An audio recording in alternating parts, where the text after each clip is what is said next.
last Thursday, just a couple of days ago, all four were rounded up within a matter of hours. They weren't arrested at any protest. It was specifically targeted because of their role in the movement. One comrade was stormed by the SWAT team in his own home. Another comrade, she was driving. Five cop cars were surveying her and pulled her over and arrested her. Another comrade arrested at a Home Depot parking lot, and another one just hours later. There were other protesters, non-members who were organizers in the movement, who were also arrested that day. And we're here to say that the police should arrest their own co-workers, the killer cops, instead of braving protesters. Every single one of those protesters is charged with killing, while those killer cops who murdered Elijah McClain walk free. We say that this is justice. We demand the immediate prosecution of those killer cops and the immediate freedom of those protesters. Because all but one of those organizers still in prison today. None of them had a male here either. They are being kept in prison. They are American political prisoners. And they stand in history with so many other political prisoners in the United States who have made in the struggle, the movement for Black lives, the movement for justice here in the United States. And I wanted to introduce a speaker who has dedicated their lifetime to that same movement, another organizer for the Party for Socialism and Liberation. His name is Andrew. He's been in this since 2011. Please give a warm round of applause to Andrew Nash from the Party for Socialism and Liberation.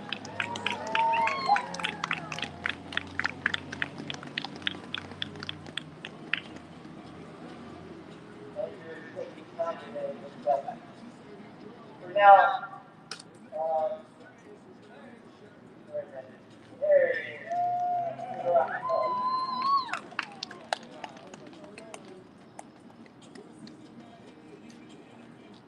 So we're going to say no justice, no peace, no justice, no justice, no peace, police, police. So it's important for us to all understand that the fact, it's not simply the fact that the organizers that are being killed. This is a coordinated assault on the movement against racism and terror all across this country. But as my comrade mentioned earlier, just on Thursday, several organizers, leaders of the frontline resistance in the war for organized martial protests, demand justice for Elijah McClain. That right there? I think so. I can go check it out.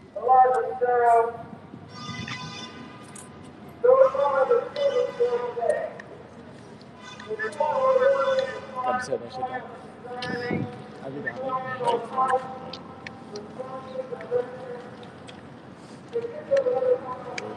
Oh, Beethoven?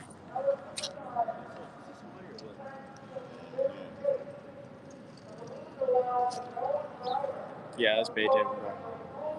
Beethoven is like a... That's a musician. Yeah, he's a classical pianist.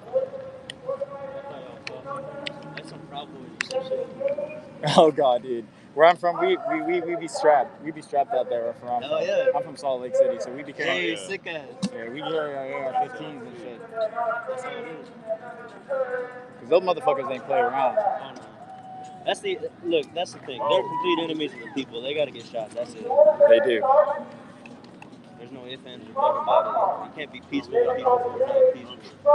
Yeah. We need to put that shit up. No, that's Beethoven. That's Beethoven, bro.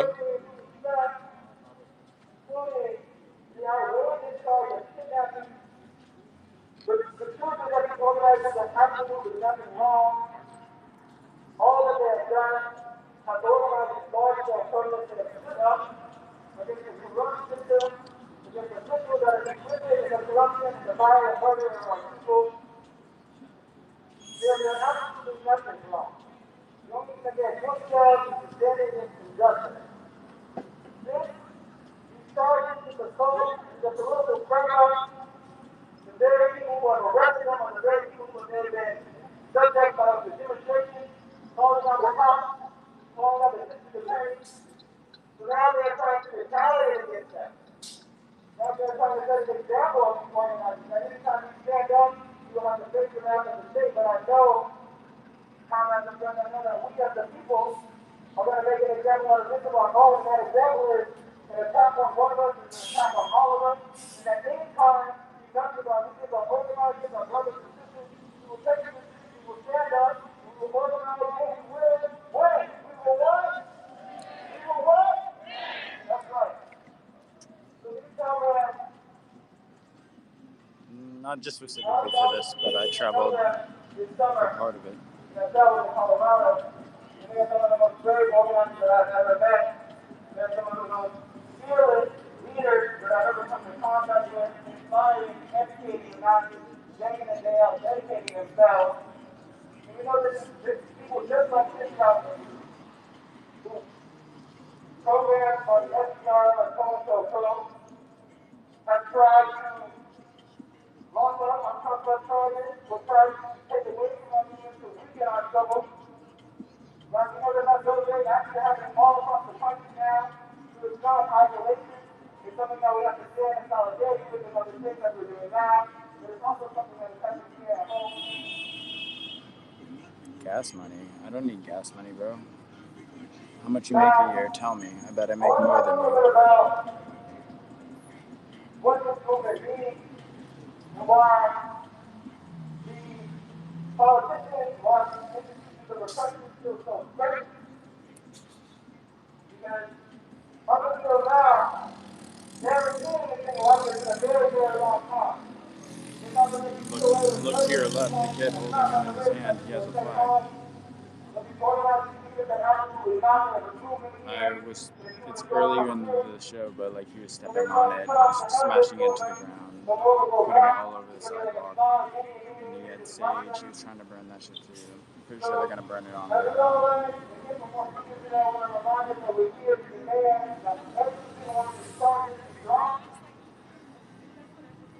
I cannot speak up because it's impolite to speak over people who are speaking.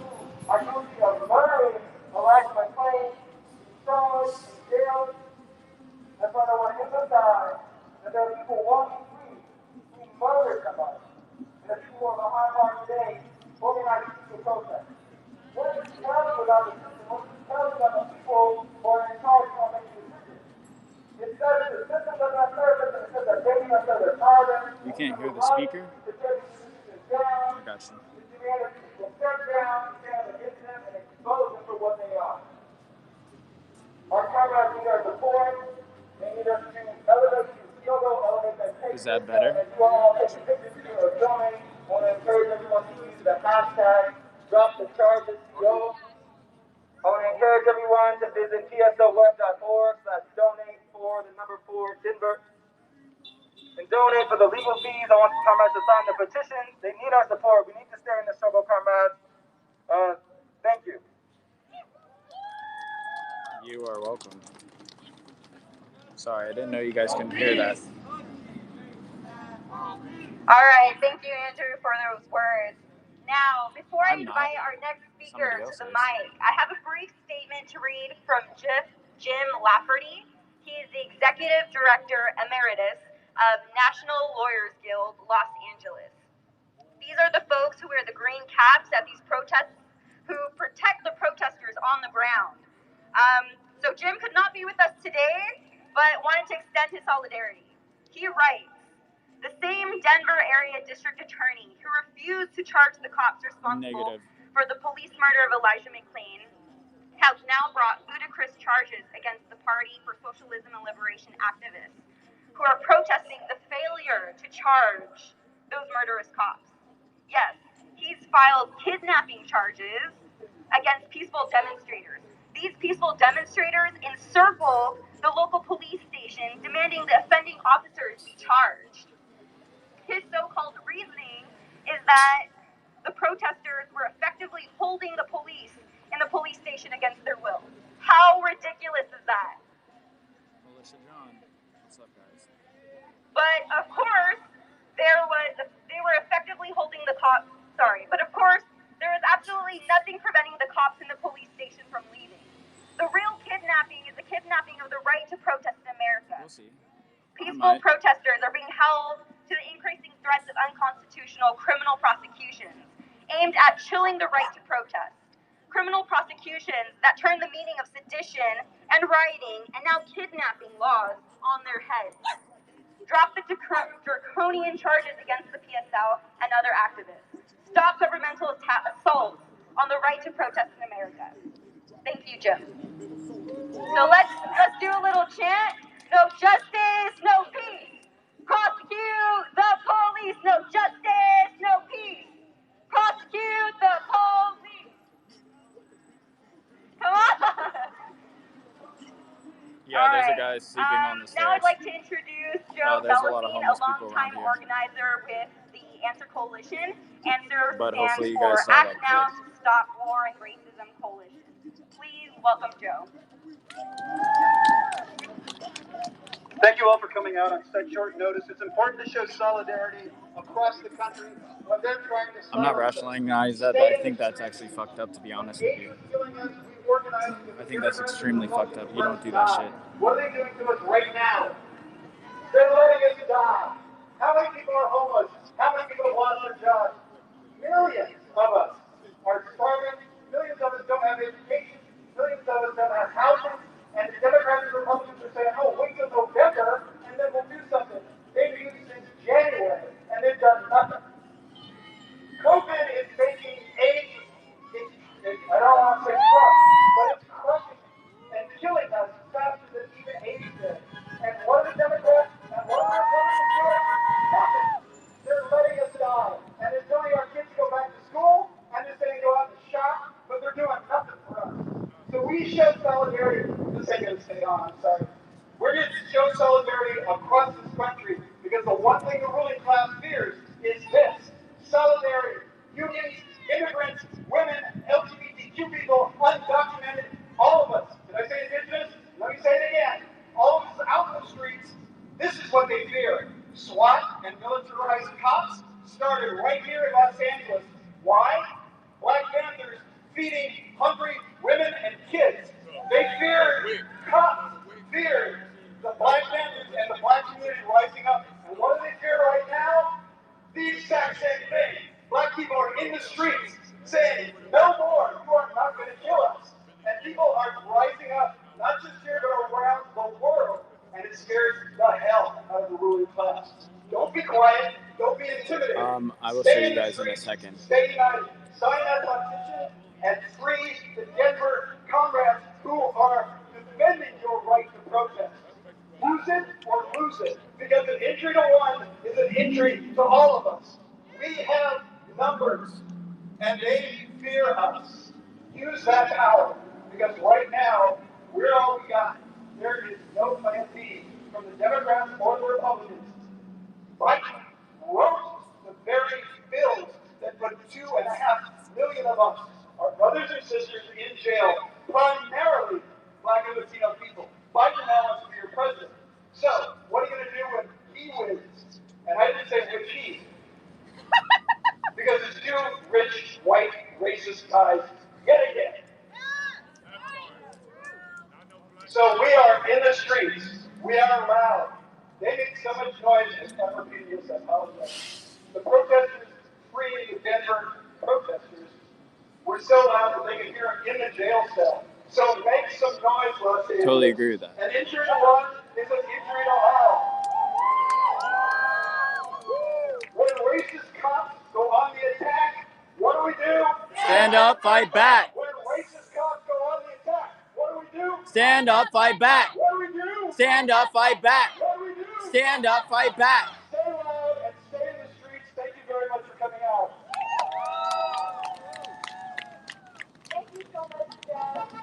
What do we want? Justice. What do we want? Now. What do we want? Justice. What do we want? Now. If we don't get it, Shut it down. if we don't get it. Shut it down. Before our last speaker tonight, I would like to read excerpts from one more statement. This one was sent to us from movements and organizations around the world: Africa, Asia, Latin America, Europe, including Alba Movimiento Central de Trabajadores de Cuba, the Socialist Party of Zambia, and many more. It reads: the movements and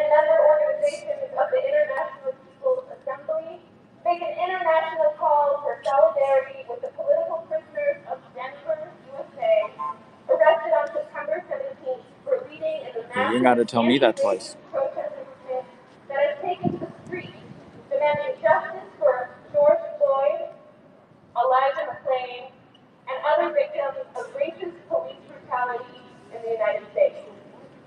These political prisoners have not committed crimes. They are being criminalized only for exercising their right to protest for justice and because they work closely with other activists and relatives of victims of police brutality. Someone told me to find hotties. Find who? Some hotties. Furthermore, this is a Like, okay. political attack against the entire international anti-racist That's why you movement. travel places. Therefore, it is essential that we mobilize solidarity with the political prisoners of the anti-racist struggle in the United States, in all regions of the world, demanding the immediate release of the people arrested. Did you see that Karen person? You see the crazy Karen person? Here? Or on your Instagram? Yeah. I saw it and watched the whole thing. She's gonna be here. She's been messaging me thousands of messages. The people united will never be It's chill. defeated. The people united Will never be divided. The people united will never be divided. Now I'd like to invite our final speaker up to the mic. Jonathan Kim is an activist and labor organizer. Please welcome Jonathan. Do they have any black people speak? All right, folks. Elijah McClain! Elijah McClain. Elijah McClain. Elijah McClain. All right, thank you all for being here.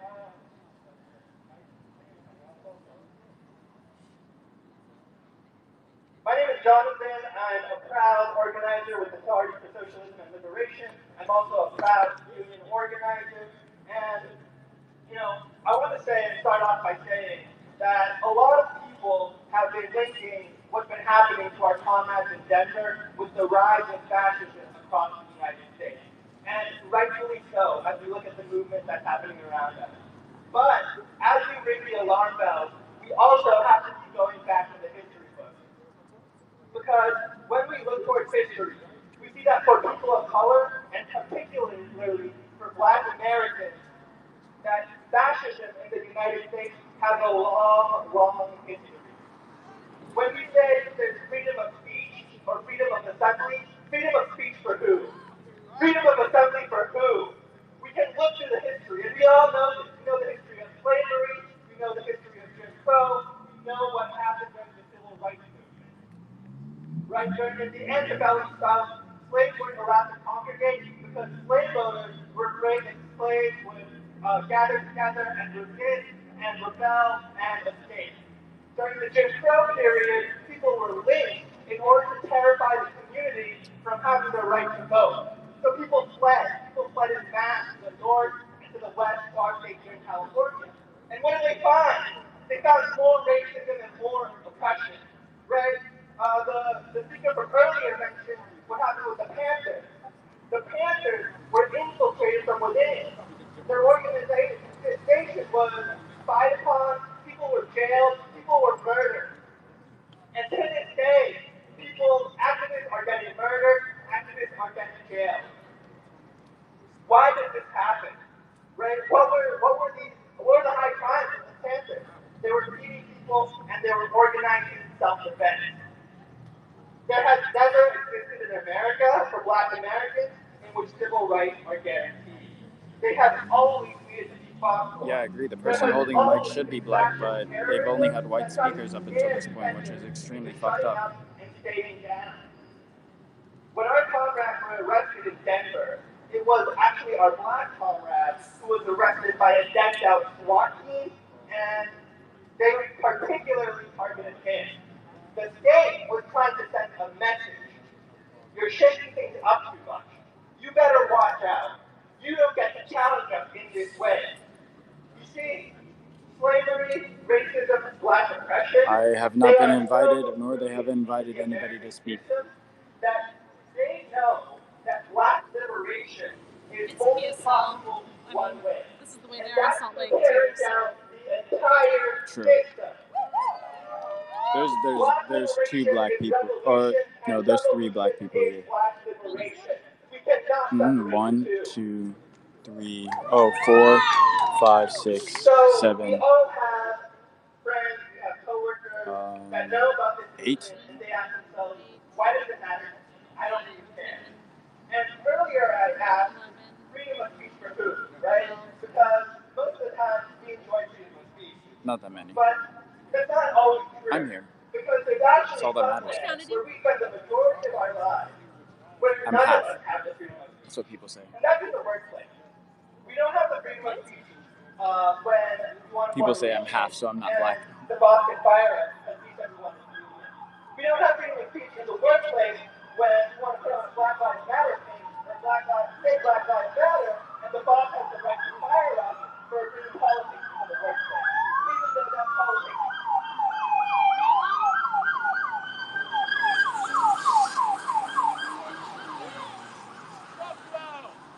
Fuck 12.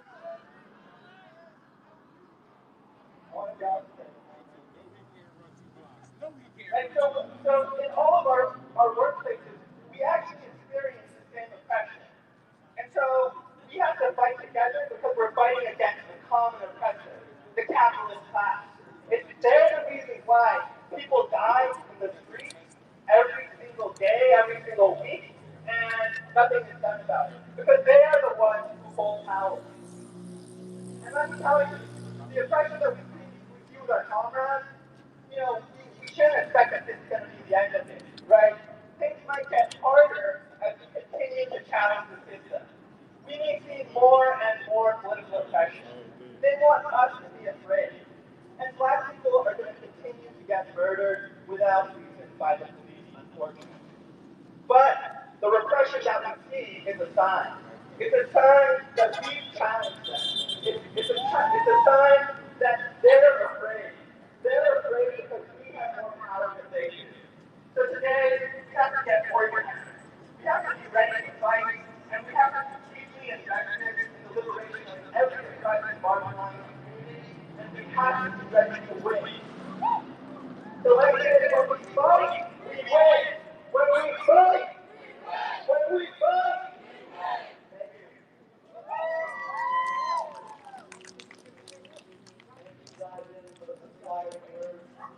God just gave us a really quick rundown about the history of police repression, of COINTELPRO, of all the people who came before us. I think we can understand that in this uprising, the past couple of months, it has been mainly the youth which have led that uprising, who have poured onto the streets. And we can't be self-centered. We must understand that before us, there were many more people who experienced the exact same type of oppression, who, in times when it wasn't popular to come out on the streets, in the hard work of organizing, Yeah, crowds do get smaller and smaller because people get a arrested. foundation was set, a culture was set in which where we all come out to the street and push the narrative further, push for more progressive ideas. And the next speaker we have is someone who has been in the movement for a very long time, someone who understands police oppression, someone who lives through that COINTELPRO era, someone who is a founding member of the Party for Socialism and Liberation. I proudly introduce Preston Wood, a founding member of the PSL. Please welcome Preston. Hello, everybody. Thank you very much. So, I wanted to just open up by saying yes. What we are seeing now, the thing that scared me, the KKK and all these like fascists getting all this media and all this support from the Trump administration.